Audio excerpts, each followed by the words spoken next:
लोकशाही मराठीच्या बातमीची दखल आता विधान परिषद विरोधी पक्षनेते अंबादास दानवेंनी घेतली आहे। संरक्षक भिंत घोटाळ्याची चौकशी व्हावी अशी मागणी अंबादास दानवेंनी केली आहे। त्याचबरोबर कालच्या खरं लोकशाही मराठीने चेंबूर परिसरातील 379 संरक्षक भिंती कागदावरच असल्याचं वास्तव या बातमीनंतर खरं या सर्व प्रकारामध्ये मुंबई झोपडपट्टी सुधार मंडळाच्या अधिकाऱ्यांनी कोट्यवधी लाटल्याचा आरोप करण्यात येत असून चौकशीची मागणी आता जोर धरते।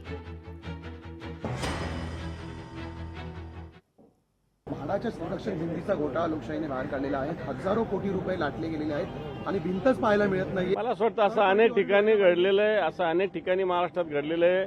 कामच झालेलं नाही, त्याचं बिलिंग काढलेलं आहे, अशा अनेक घटना या महाराष्ट्रात आहे। सर, पण याची चौकशी करण्याची गरज आहे का? कारण बिलकुल चौकशी केली पाहिजे।